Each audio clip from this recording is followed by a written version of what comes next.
What's going on, guys? Christian here with another YouTube video. Today we will be talking about my max effort comp day, which was conducted on the 22nd of July, which was last Friday. Yep.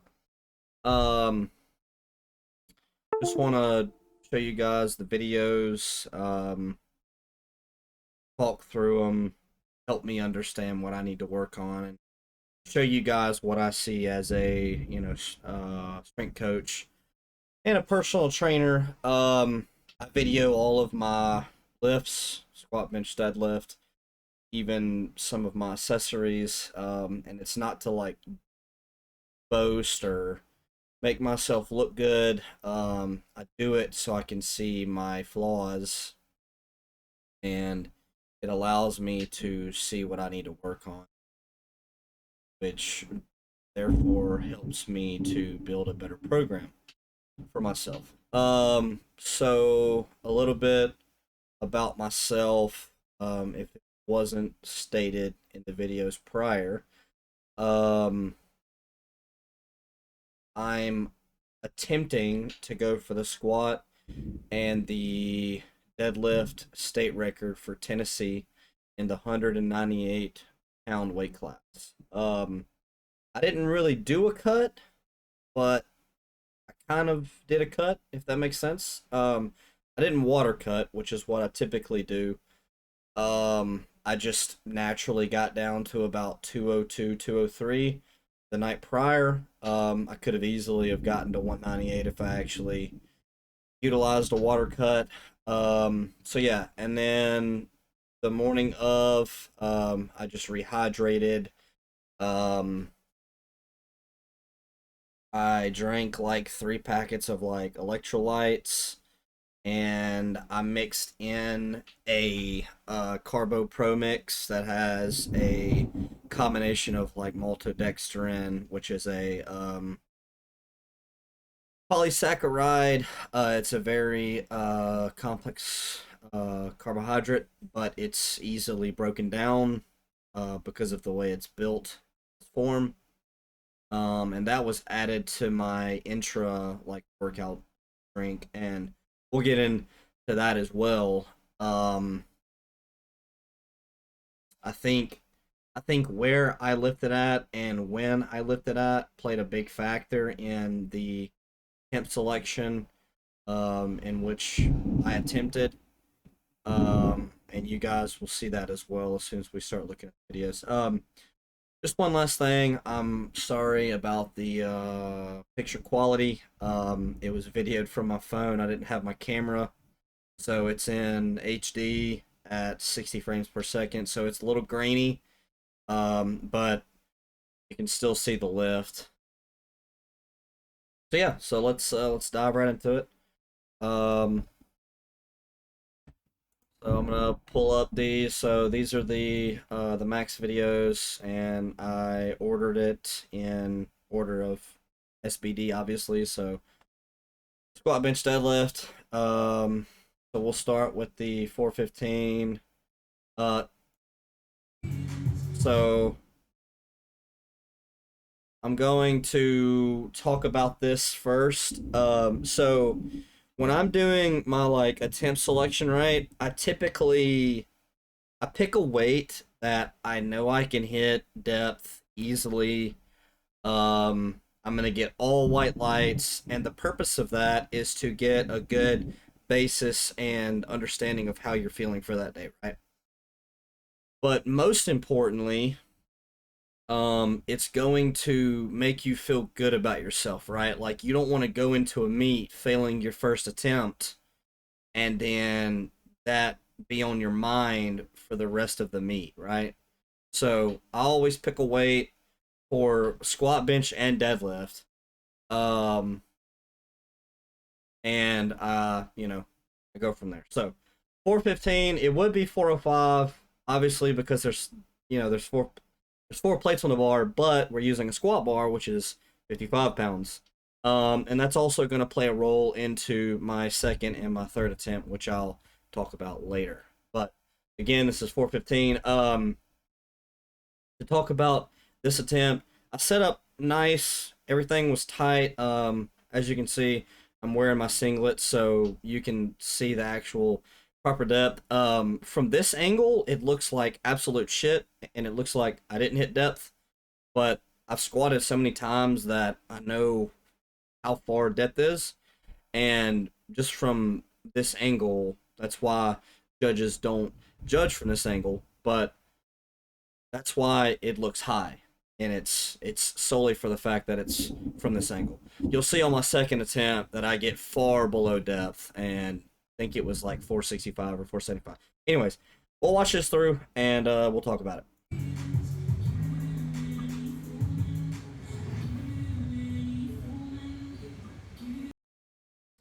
Pretty easy. 415 has always been a smoke show for me. Um, yeah, I mean, it moved really consistently. I've never been a quote unquote powerful lifter, right? Even though it's called powerlifting. I guess it's because me coming from a like running background, right? I've always just been strong for like a long period of time. So my attempts don't look fast, but they're consistent and smooth, right? So like I typically don't have a sticking point. Um, but you'll see on the 505, I have a sticking point, and I'll talk about it. So let's watch this one more time, and we'll move on to the second attempt. Pretty smooth, pretty easy. All right. Exit out of that, and we'll watch the 465. Okay, so um, let's talk about setting the standard here, right? So I pride myself on my squat. I've worked my ass off on squat for a very very very long time, and it's taken me a very very long time to get a decent squat, right? When when it comes to form, right? Like I've always had good strength, but my form has been shit in my eyes, right? Um, and I don't get to squat with a squat bar very often because one, I don't own one in my home gym, so I have to travel to a gym that has a squat bar, and we compete with a squat bar. And the difference between a power bar and a squat bar is about 5 mil in diameter, right? Um, and or I'm sorry, in circumference. And that may not sound like a lot, but when you're squatting high bar, sorry, correction, low bar, right? The bar is meant to sit right on the top of your shelf, quote unquote shelf. So it's the top of your rhomboids, which is the muscles in the middle of your back, plus your lats and your rear delts, right? So it sits on that shelf, right? And the thicker the bar is, the higher the bar has to hit uh to sit, sorry, which is going to throw you off ever so slightly. And you'll see, even in my second attempt, which should move like a smoke show, um, I start to have a slight bit of forward lean, which is okay if you can control it, but I've always had a really good upright torso when I'm squatting, and I just wasn't used to it. And you'll see in my last attempt, plays a massive role in my weight. Nice, let's go, press! Nice. So it moved really fast, right? You know, my bar speed was consistent, like I said. I've never been super explosive, but there was no sticking point there. But you saw in the hole that when I started to come up, my torso was leant forward, right? And that's what we don't want. To a exaggerative extent, right? Like it's okay to have a little bit of forward lean with your torso, right? So you can actually utilize your glutes, your hamstrings, and your lower back while you're squatting. But you don't want to be so far leant over that it looks like a stripper squat, right? And then you throw your quads out the window it's hard to lock your hips out, and then therefore it's hard to get white lights. So yeah. So I just want to see if I can scroll through this. So we're just gonna go frame by frame here. So the torso starts to lean there. You see what I mean? So my bar path gets off. It's more over my knees instead of my mid leg now. We get far below depth. Like that's depth right there. And I keep going. You know. And then we come up. And I don't really raise my butt here, but you'll see on my third attempt, it's pretty bad. And I'm almost certain that if I would have had correct form and correct posture on my third attempt, I could have easily have added 10 to 15 more pounds. But that's neither here nor there. That's for another day. All right, so that was our second attempt, which was 465. Now, again, this was a mock meet, right? So I was going into this knowing that I wanted to hit specific numbers, right? This isn't like a true powerlifting meet where you have what you have on that day and that's it. You put your numbers in, that you can hit so you can build a good total, right? Now, I'm a bit different, right? Because I'm specifically going for the squat and the deadlift state records. So, my bench, although I am trying to increase it, right? It's not that important right now. Like, the total is so far away from me, like, I would have to squat like 700 and deadlift 750 to even have a chance at getting the total record right now, which is unattainable in 117 days, which is when the meet is. Anyways, continue to ramble. So we'll go to the last attempt, and you're not gonna be able to see my knee, so you're not gonna know that I hit depth, but I know that I hit depth. It's more so my torso lean in which I had to worry about the most, and you'll see in the hole. So we'll watch it through all the way, and then we'll go frame by frame.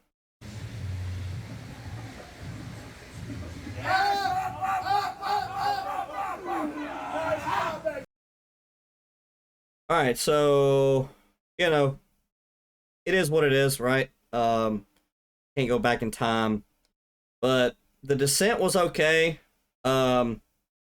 Squeeze my glutes at the top, engage my quads. We have good torso lean here. As we come down, we start to lean forward again because I'm not used to the squat bar. And I'm just so far over right now that if I try to adjust, far or back, I'm gonna lose all explosiveness out of the hole, and I would have probably missed the attempt. So we hit the hole. I believe that I'm far past depth here. You can see my hip crease is right here, and my knee is like over here somewhere. So it's pretty damn close if it's not the standard. But anyway, so we start to come up, and immediately my hips rise, which is a sign of a stripper squat, right? Which is what we don't want to do.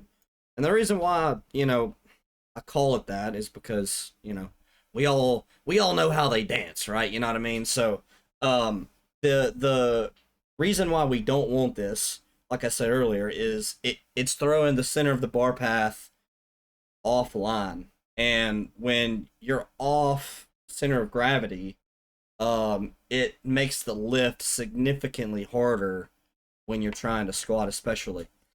So yes, so I'm like, this is a fucking grind smoke show right here, and I barely get this weight up. I'm pretty sure I thought about quitting like 2 or 3 times during this attempt. Anyways, yeah, so we're so far over. I mean, this is all, lower back and glutes and hamstrings at this point, but, you know, we grind through it, we get it up. The help of these fine gentlemen.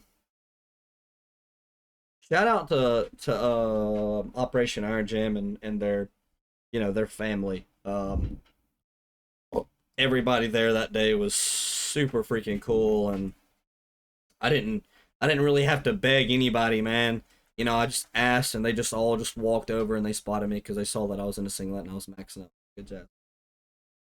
But yeah, shout out to Operation Iron Gym. So we get it up, hold it for a second, walking in, and that squat attempt was completed. So I hit 505 on the day. Am I happy? Yes and no. Um, considering that I had a hamstring tear, a tendon tear about 7 months ago, I wasn't squatting anything because it was just so painful and I was scared that it was going to re-injure itself. So to come in here, 7 months later and hit an all-time PR, to depth and standard, um, that makes me really happy. So 505 it was. The state record is 565, so I have to add 60 pounds on my squat in the next 117 days to compete against the current state record holder for the squat. So, all right, that's the squat. Let's move on to the bench. So we'll start with a 265 again. Obviously, like I said, I like to hit attempts that I know that I can hit.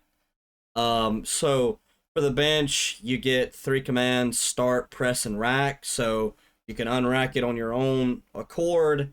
The bar is stable, your elbows are locked. They say start, you come down to the chest. Once you are settled on your chest and you have good control, the ref will say press the bar. Again, arms fully extended, good control. They'll say rack, you rack the bar. So, 265, we'll watch it through.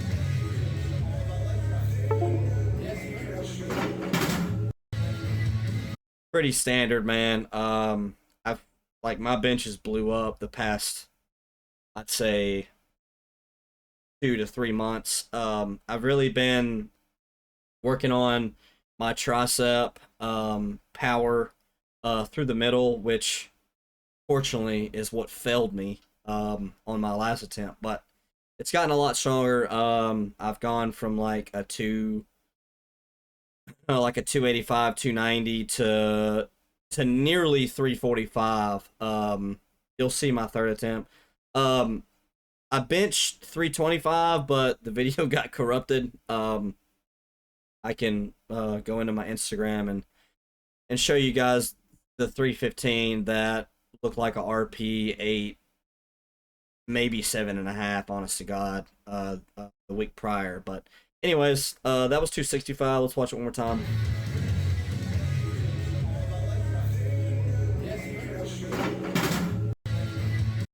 Pretty good leg drive there. Very powerful off the chest. Like I said, I've been working on that pretty consistently. Just a note, if I ever do come back and watch this video, I benched suicide on 265, but then I wrapped my fingers on the 300. And I wanted, and I know that this was probably the wrong answer, especially considering that it was my max day, but 300 has been moving so fast for me, and you'll see in this video. I just wanted to see if I could get more bar flexion and bar tension, trying to break the bar, quote unquote. with my thumb wrapped and just see how fast it would be off the chest. I'm not really sure. I'm gonna play around with it. I switched from typical thumb wrap to suicide about half a year ago, and it's helped my elbow pain, which, I mean, you see that I'm wearing elbow sleeves. Prior to me having elbow sleeves, I had elbow pain, and when I switched to suicide grip, the pain went away. Um, so I wanted to just see what it felt like, man, and go from there. Yeah, so this is 300. Let's watch it all the way through, and then we'll go frame by frame.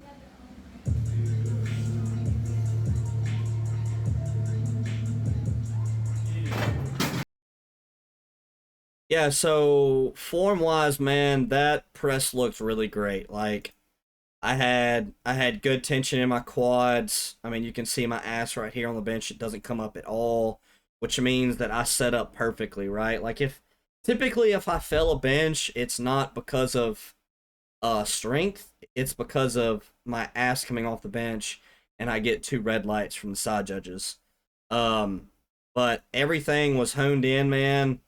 Uh, you see everything get super tight there. I squeeze everything. Start command was given. Big breath. Start. Everything's tight, tight, tight. I get down. Pause for a second. And you press. Moved really quick. Man, you rack it. Very good.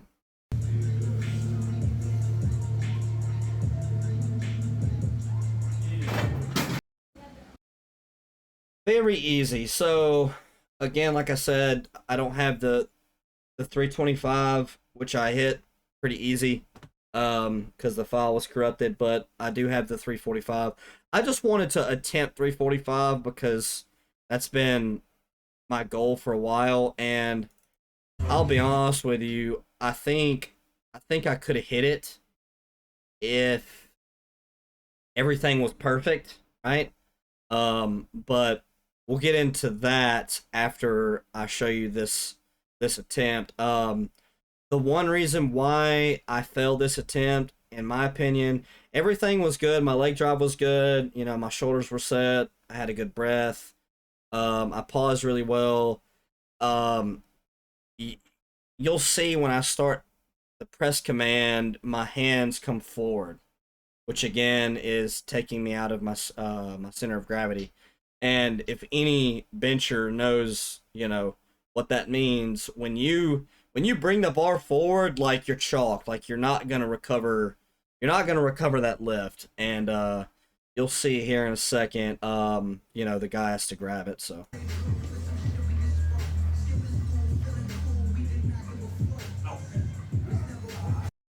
Yeah, so I mean, you know, it could have been because of strength, but I think I could have grinded through it um if everything was locked in.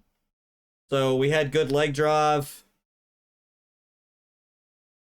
The butt doesn't come off the bench, but you can see right there the bar comes over my head, or over my neck, I should say, and I just, you know, lose all tension.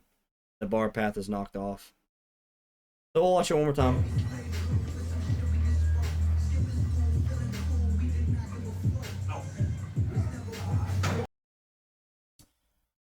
So that's our first failed attempt, if you will, right? I kind of, I kind of figured, you know, I was gonna fail that, for one reason, right? And this is no shame to Operation Iron Gym, right? They have a fucking wonderful gym, right? But their AC has been out for a while, and I like me specifically just wasn't used to training in the heat. And you can see the little orange cup down there next to my hydro jug, right? So I put 2 scoops of Carbo Pro into my pre-workout, right? So 2 scoops of like multidextrin is probably close to 600 calories, right? So I ingested that pre-workout. And this was after I had eaten a pre-workout meal on the way to the gym, which was about an hour and a half prior to me starting this workout, right? So I had a pre-workout meal, and then I had my pre-workout, which had Carbo Pro in it, which is roughly 600 calories, right? And then I had a sports like electrolyte sugary, mix that I put into the orange drink, which had another 2 scoops of a brand that's specifically made for me, which had another like close to 600 calories in it, right? So in total, within probably 3 hours, I had ingested probably 1,200 calories, right? So my calories, I felt like were there, but it was just so hot, man. I was sweating so much. And the only respite were the little fans that you see in the corner, right? He has, the gym owner has like probably 3 or 4 throughout the gym. So I'd have to like walk up to a fan and just, sit there and breathe for a second because it was so hot. I just wasn't used to it. But, you know, you lose so much water, right? And it starts to affect your strength. And I know that sounds really stupid and crazy, but if you lose 2 to 4 to 5 pounds of water weight over a certain period of time when you're working out, that massively hinders your strength and power performances. So yeah, I think if everything was optimal, i.e. the heat, right? Like I was used to it. I think this 345 would have flew up, man. I would have hit a crazy, which 325 on good pause commands is still a PR, right? I mean, that's still a 10-pound PR, so I'll take that. But 345 was what I was shooting for, and I would have really have liked to hit that. Anyways, yep. So that was my failed attempt on bench. So right now we're at 505 and 325 for bench. So move on to deadlift. All right, so everybody asks me why I pull with straps, right? And I'm actually very thankful that I brought my straps on this day, right? I typically pull with straps, right? So I can get the most amount of energy productivity out of every single deadlift session, right? Like although my grip has never been a hindrance or problem in any deadlift session I've ever had, right? I've got a really, really strong grip.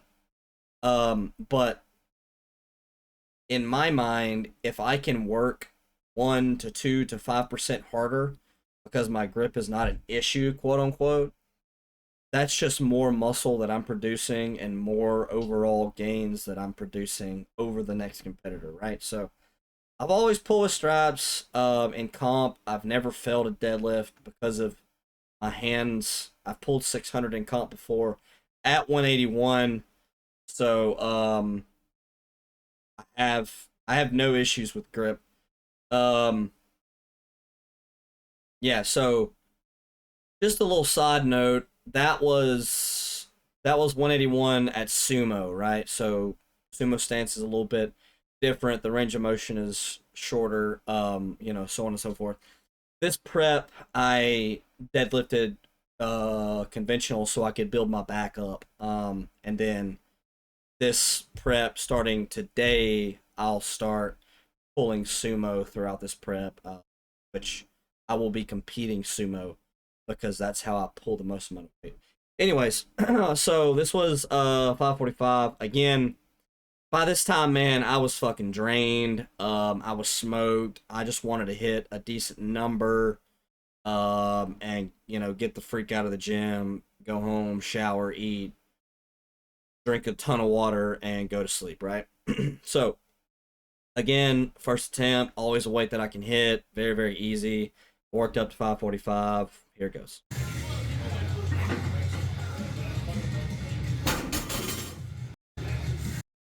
Very easy, man. I do understand that, you know, the lockout wasn't as long as, you know, it's typically in a powerlifting meet, but again, I'm wearing straps. I'm not gonna drop the bar. I didn't want to waste any energy because, again, at this point, I smoked. That's 545. We'll go on to 585. Honest to God, I wanted to stop here, right? But something in my soul and my body told me to go for another attempt. I was content with 585 with the way I was feeling at this point, man. I was so drained and so smoked at this point. I just wanted to stop. So yeah, so we pulled 585. It moved it like an RP 8.5, 9. I don't think I could have done this for 3 reps at this point. But yeah, I mean, you'll see how slow it is here.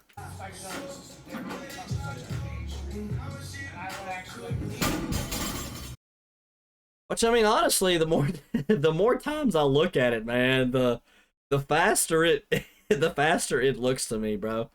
When I videoed this initially, that looked like an RP 10, and the more times I look at it, you know, the faster it moved. So yeah, so deadlift, man, if everything was working the way I wanted it to, I wanted to attempt 625. That was my goal for deadlift for conventional.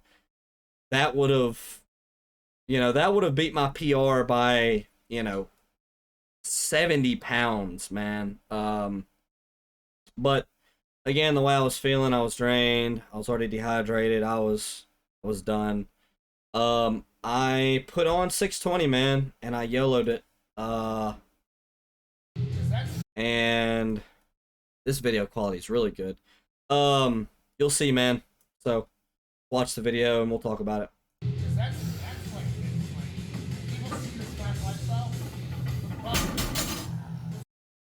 That kills me, man. I got it to my freaking kneecaps.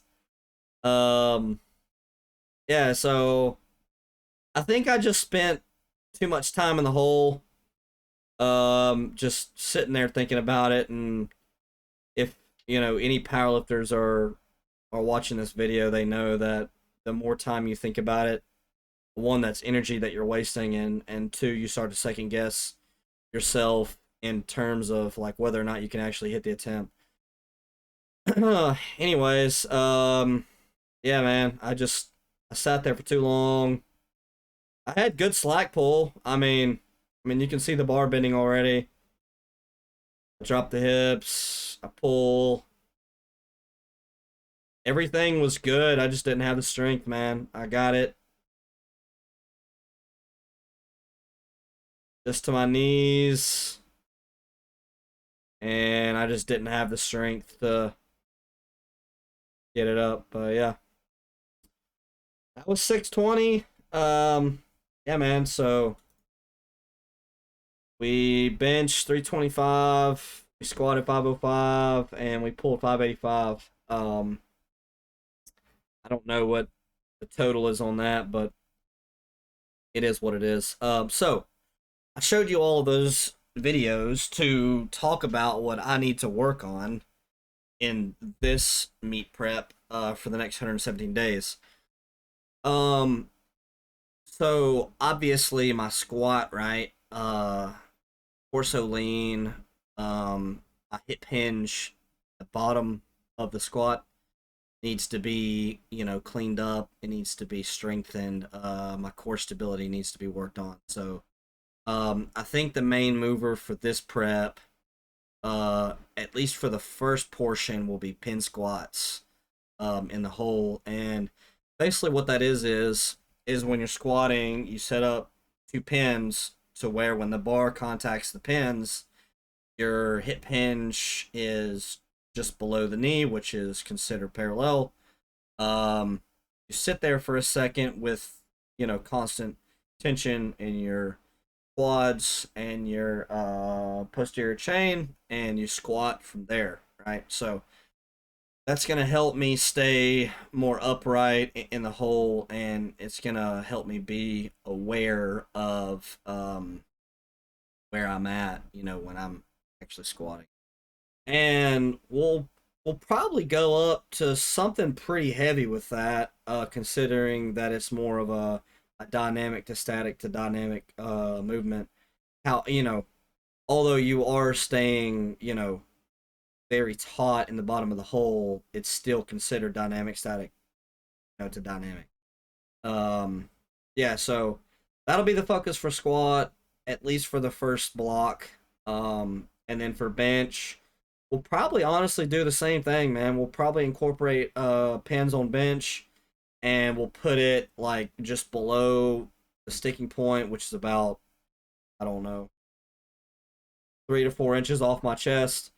Um, and we'll work on overloading triceps there. And then on our secondary bench day, we'll do close grip bench, which is going to even further overload the triceps there as well. So, and then deadlifts, man, dude, I think my deadlifts are grooving. So I'm gonna stick with, you know, what I was doing prior in this last block, which was doing deficit pulls with sumo and conventional, and then we'll slowly start to work our way back down to normal, which is just weight on the floor.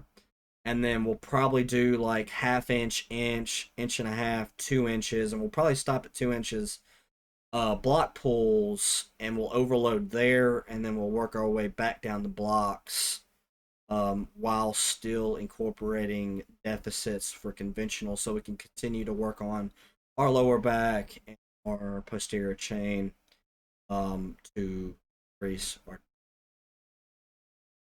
yeah, so I think that's it, man. I'm sorry this video is going out super late. I wanted to put this out on Friday or Saturday, excuse me.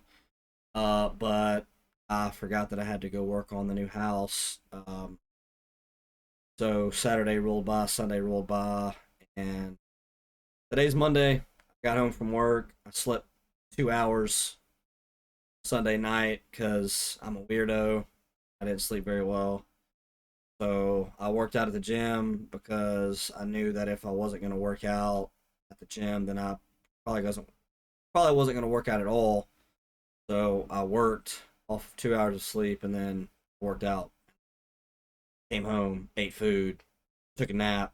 Now I'm up seeing this video now. So yeah, that's my attempts for my max day, right? My mock meet on 7/22. That's my understanding of all of my lifts. That's my breakdown. If you have any questions, comments, concerns, or if you want a program written for you, and or you want a food/meal plan written for you, let me know in the comments below. Shoot me a DM on my Instagram. That's, you know, what I do all of my clientele through. Instagram is C Lawton, LAWTON _FIT. Yeah, just shoot me a message through that. And just let me know if you have any questions. Again, I appreciate you guys watching this video, and you'd be so kind as to like the YouTube video. Really appreciate it. Click the subscribe button, turn on the noti bell so you get notifications of when I post a new video, and until next time, peace, guys.